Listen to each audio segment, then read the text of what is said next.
Historia de la Filosofía, volumen 1, sección 124, parte tercera, Filosofía Escolástica, capítulo 16, el averroísmo latino. Esta es una obra del maestro Nicolás Abagnano. 283. Carácter del averroísmo latino. El primer efecto de la introducción del aristotelismo en la escolástica cristiana es una clara delimitación de los campos respectivos de la razón y de la fe.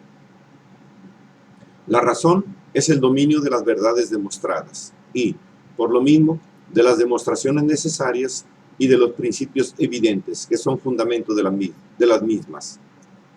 La fe es el dominio de las verdades reveladas, carentes de necesidad demostrativa y de evidencia inmediata.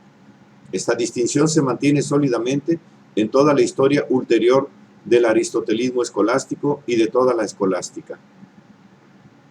Sin embargo, la obra de Santo Tomás no se había detenido en el reconocimiento de esta distinción.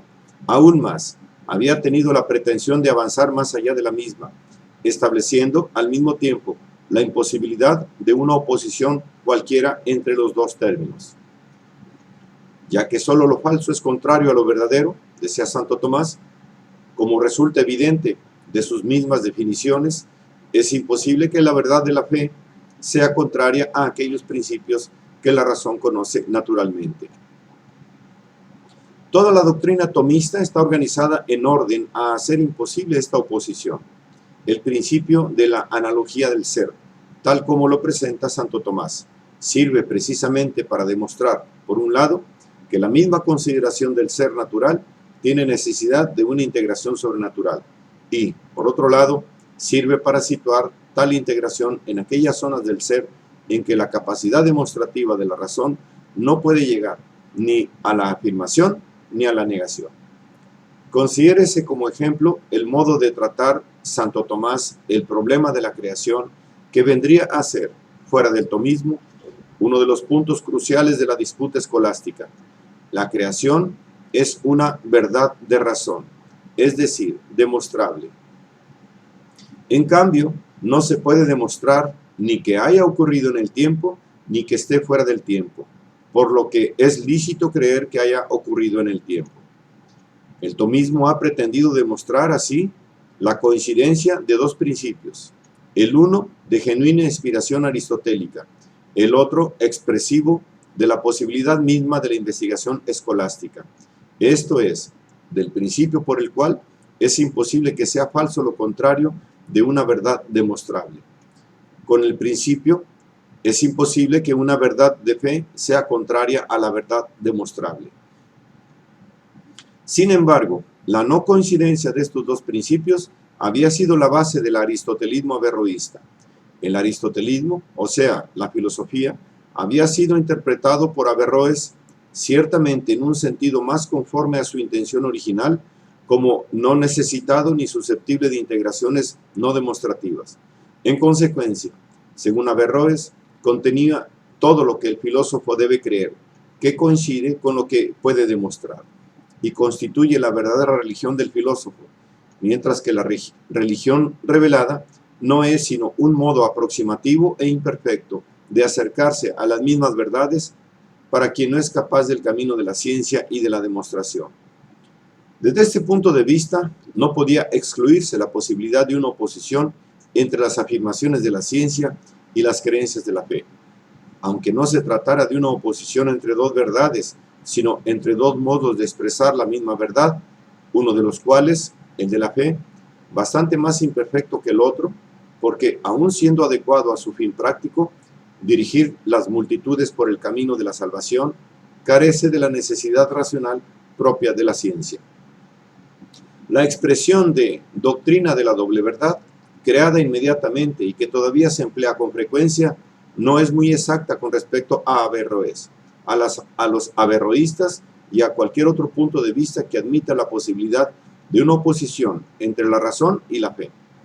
Particularmente, para Averroes, la verdad es una sola, pero para los averroístas de los siglos XIV y XV, la expresión puede considerarse dotada de cierta verdad en el sentido de que con ella se designa toda situación que reconozca una oposición entre las conclusiones de la filosofía y las creencias de la fe, y no se preocupa de eliminar o conciliar tal oposición.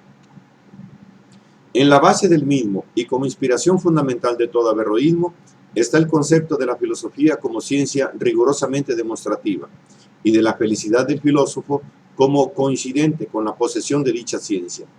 Pero también forma parte del mismo el concepto de que existen, además de esta ciencia y esta felicidad, una verdad y una felicidad diversas, dadas por la fe.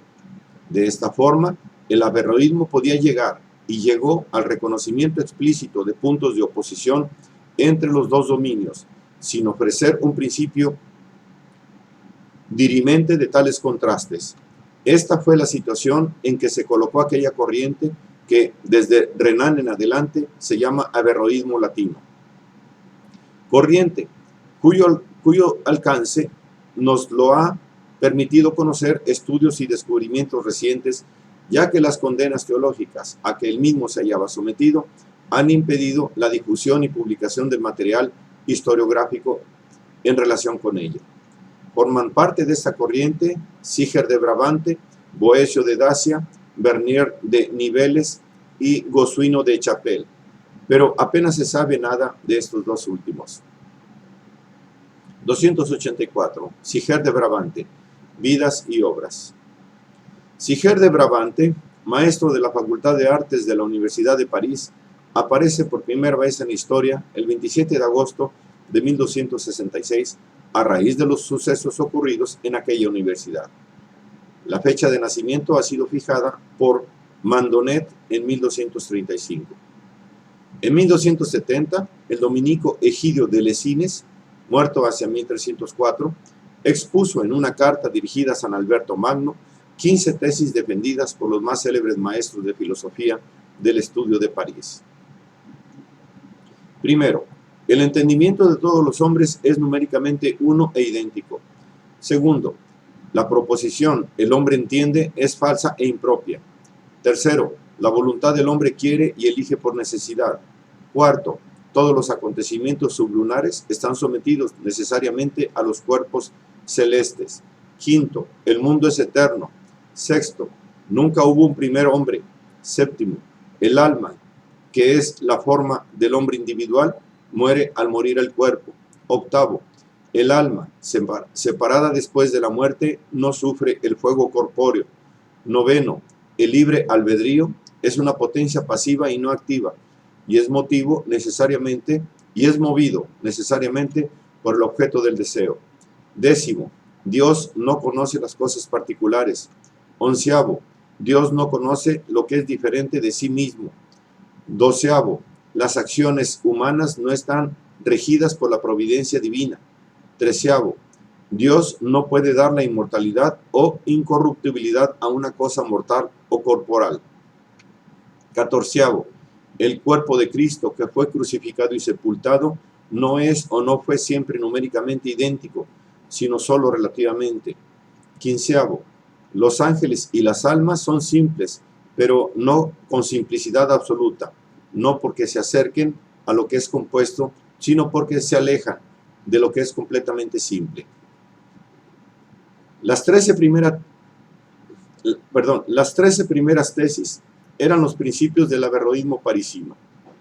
Las dos últimas pertenecen a la doctrina tomista, porque, en sustancia, expresan el principio de la unidad de las formas y la simplicidad de las sustancias espirituales en cuanto carecen de materia.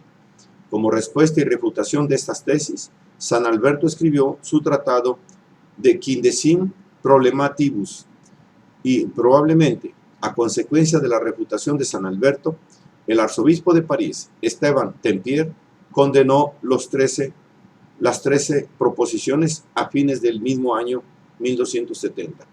Sin embargo, el averroísmo continuó su propaganda en París, dirigido por Siger y Boecio de Dacia, hasta el 7 de marzo de 1277, cuando el mismo arzobispo condenó 219 proposiciones que no solo pertenecían al averroísmo, sino a la doctrina peripatética en general. Esta segunda condena señaló el fin del averroísmo latino. El 23 de octubre de 1277, el inquisidor de Francia, Simón Duval, citó a Siger ante su tribunal para responder a la acusación de herejía. Parece ser que Siger apeló a Roma y que la condena fue confirmada. Lo cierto es que fue internado en la corte de Roma y que hubo de seguirla en sus desplazamientos. Entre 1281 y 1284, mientras la corte papal estaba en Orvieto, Siger fue asesinado por un clérigo medio loco que estaba a su servicio. Los escritos atribuidos a Siger, que, con cierto fundamento, pueden ser considerados como auténticos, son los siguientes. 1. Quaestio utrum ec sit vera, homo est animal milo homo existente, 1268. Segundo, Sofisma, omnis homine de necessitate est animal, 1268. Tercero, Compendium super librum de generatone et corruptione, después de 1268. Cuarto, Cuestiones in librum tertium de anima, hacia el 1268. Quinto, Cuestiones logicali. Sexto, Cuestiones supra secundum sicorum, hacia 1270. Séptimo, Imposibilia, 1271-1272. Octavo, Cuestiones naturales, hacia 1271. Noveno, De eternitate mundi, hacia 1271. Décimo, Tractatus de anima intellectiva, 1272-1273. Onceavo, De necessitate et congentia causarum, hacia 1272. Doceavo, Cuestiones naturales, hacia 1273. Treceavo, Cuestiones super metaphysicorum, 1272-1274. Catorceavo, Cuestiones morales. Parte de estas obras han sido publicadas por historiadores recientes y otras han sido reproducidas en abstractos y resúmenes. Hay otros muchos escritos que se le atribuyen a Siger, pero algunos se han perdido y otros son de autenticidad dudosa o discutida.